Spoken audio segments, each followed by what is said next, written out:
কাহিনী শুরু হয় স্কুল থেকে, যেটা গ্রামের পিছনেই অবস্থিত। সেইখানে ছাত্ররা আসে, আরাম করে পড়াশোনা করে আর ছুটি হতেই বাসায় চলে যায়। কিন্তু যখনই রাত 12টা বেজে যায় তখন সেই স্কুল থেকে ভেসে ওঠে এক ভয়ঙ্কর বেলের আওয়াজ।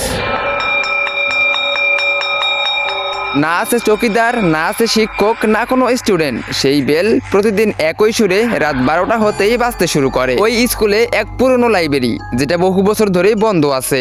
লোকজন বলতো ওই লাইব্রেরির ভিতরে কিছু একটা আছে, অদৃশ্য ছায়া। কিন্তু সেই গ্রামেই থাকতো এক বুদ্ধিমান ছেলে, রাব্বি। তার ছোট থেকে স্বপ্ন ছিল সে একদিন পুলিশ অফিসার হবে, আর সে ওই স্কুলেই পড়তো। একদিন ক্লাসে ম্যাডাম সবার রোল নাম্বার ডাকতেছিল।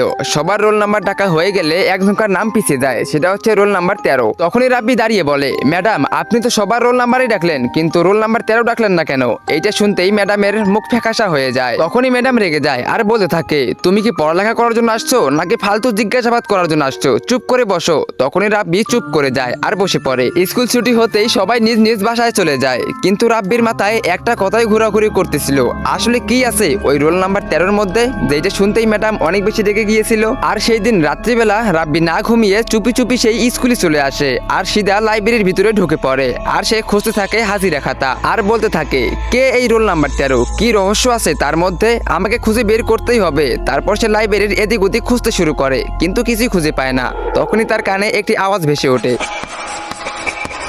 আর যখনই রাব্বি পিছনে ঘোরে তখন সে দেখতে পায় ব্ল্যাকবোর্ড একা একা কিছু লিখতেছে, আর্জুন মিস রোল নাম্বার 13। তো বন্ধুরা, কে এই আর্জুন রোল নাম্বার 13? আর কি বা রহস্য আছে তার মধ্যে লুকিয়ে, তোমরা সেটা দেখতে পারবে পার্ট 2-তে। তো